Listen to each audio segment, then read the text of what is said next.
Hi, everybody. I'm Butch Stearns of the Pulse Network. Alongside is Jamie Anderson, VP of Marketing for SAP, Senior VP now of Marketing for SAP. And we welcome in John Mansfield for this edition of the Customer Edge. John, how are you?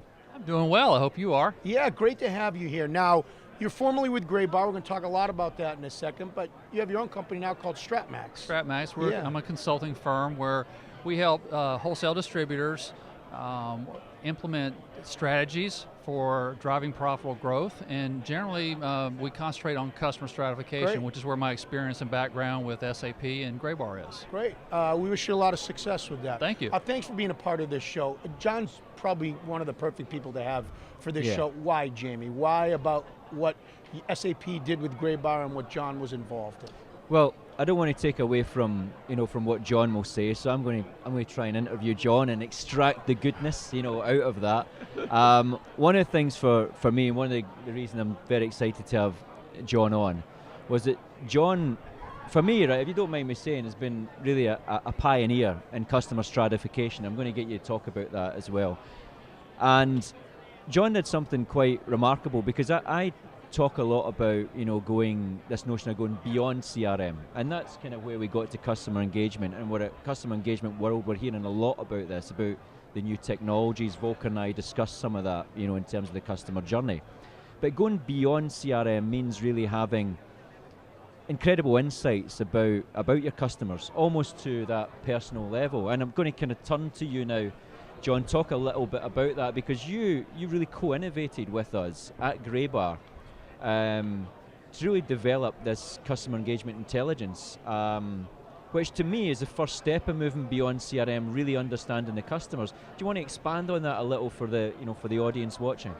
Sure. I first got exposed to customer stratification based on some research that was done by a trade group that we belong to, the National Association of Wholesalers, that was done in conjunction with Texas A&M University. I call those guys the giant heads because they're a lot smarter than I am, right? But what they did is they looked at customer stratification across a number of distributors and found what those best practices are, and they put a recipe of how you could implement customer stratification. And they found that there's some great benefits to it, things like having better ways to negotiate with your customers, targeted marketing, changing your service platform, even paying your sales rep differently if you had stratified your customers and known things. And so we started looking at that and started to try to implement a project ourselves at Graybar based on that research. At the same time, I was engaged with SAP about the product they were building at the time, the CEI product, that we were building this customer stratification capability within it. So we co-innovated with them at the time. They really helped us with our project in terms of fine-tuning it, making sure we use some of the knowledge that SAP has around that. And of course, we were a great SAP house to begin with, so they understood our data very well. But at the same time, we helped them in giving some real-life situations where as we tested it and piloted the product that we were building, helped them, what I think helped to create the product you guys have now that has some, what I think are fantastic features that allow you to not only take this data that's been turned into information, but then to make it actionable, right? So that you can do different things and you do it so that you're not doing the same thing with the same customers all the time. Because each customer, you should be doing different things based on their profitability to your company. So without kind of putting you on the spot, but again, I remember the project really well. I remember you speaking, at Sapphire as well, a couple of years ago.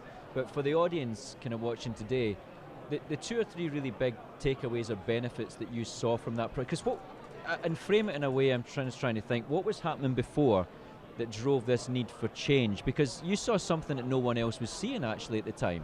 And I want to talk about that as well in a second. Well, I think one of the things that we saw, and this came through in the research too, by Texas A&M and NAW, is that if you looked at your customers and stratified them, and looked at the ones that had, not only the ones that bought the most from you, because if you go to any company, they can probably tell you the 2 or 3 guys that buy the most, right?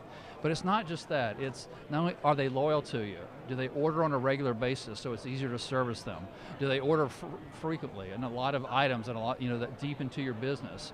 But also, are there the margins that they provide you, are they good? And what's the cost to serve? And if you use all 4 of those factors, then you can really determine who are your core customers. And knowing that, it allowed you to say, wow, instead of having my sales force treat every single customer the same, I can get them to concentrate on those core customers more of their time.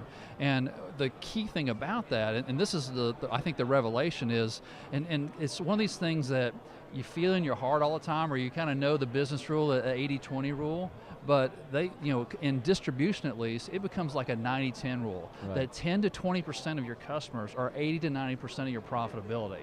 And so if you aren't spending a lot of time with those core customers, stretching them, trying to do more with them, and building a moat around them, protecting them from your competitors, you can lose one of those customers. It is a huge impact on your business. Just one of them at any one of your branches, you use a core customer. And so now you get your whole sales team focus, but it can go beyond your sales team now, right? You can start saying, okay, my marketing department, instead of just shotgunning marketing to everybody, I'm going to target market specific things to specific customers based on what I know about them, okay? So I'm not going to spend a lot of marketing dollars on customers that I don't really want them to buy anymore because I lose money every time I sell to them anyway, right? But if those ones that maybe are my competitors' core customers, and I identified those, I'm going to market them differently than maybe my core customers. And I think that's a beautiful example of what we were talking about at the beginning when we were talking about the connective tissue that exists between sales, service, marketing, and commerce today. Because the insight that John's just been talking about there, it shows the value of it, not just from the sales perspective, which is hugely important, but where you actually target your marketing spend as well. So for me, again, it's adds further credence to this notion that customer engagement moves beyond traditional CRM. Now, there was one thing, and I seem to remember a little story, and you probably tell it better than me, right? But everybody knows SAP HANA, right? Not everybody necessarily knows exactly what it does, right? But John had a really, I thought a pretty cool story about, because I was going to ask you, what does actually HANA mean to you? What did it mean to you? Because again, one of the first major use cases that showed the power of real time, and we were just talking about real time.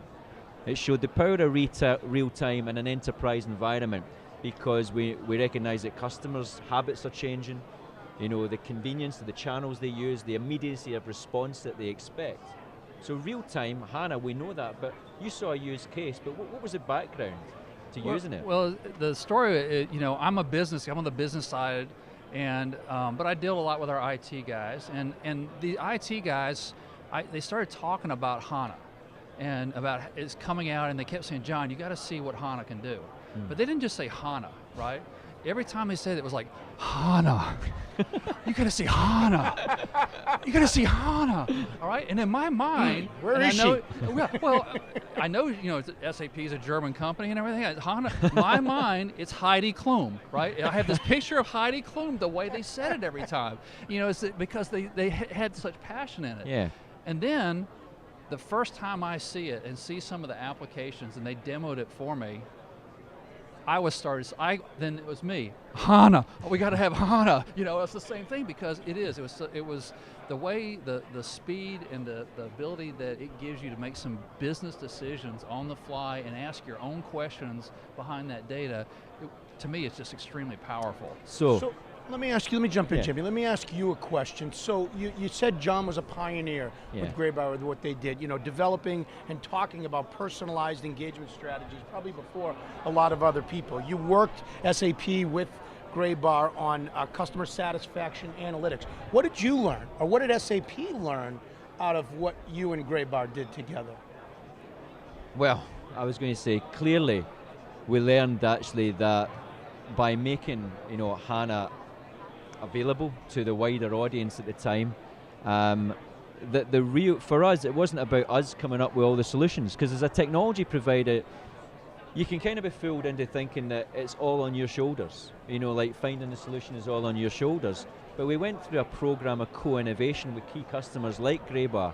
It really helped us shape and fine-tune the products. To me, that's the biggest takeaway when you engage, in relationships like that. Co-innovation, I think, is actually at the heart of development moving forward. The fact that we had a company, and we had John, who recognised a very clear use case for what was at the time, John, an emerging technology. Remember what HANA was like at the time. I'm struggling now to think of HANA as anything other than Heidi Klum, to be frank. And it's a good image, right? Because SAP Fiori is sexy, not Heidi Klum sexy.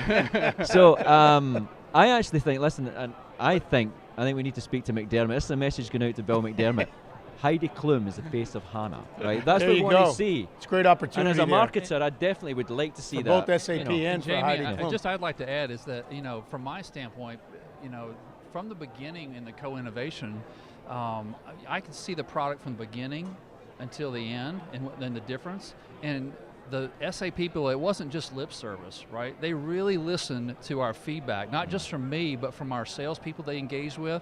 And so the product that they originally showed us and what it is today are different because of our feedback. We're kind of proud of that because we can see our feedback in the product. Right. So John, let's finish up with this. You're going to be speaking here tomorrow, Customer Engagement World. You're going to be speaking on increasing customer value with statification. So as you mentioned, Jamie, he was a pioneer in this. You're still talking about it. It's more relevant than ever now. What's a key takeaway, or what are some key takeaways that are more relevant than ever when we're talking about customer engagement, customer journey? What are they? What are the key takeaways? To me, it gets really simple, is that you can't treat every one of your customers the same and expect to drive profitable growth within your business. Because they're not all the same.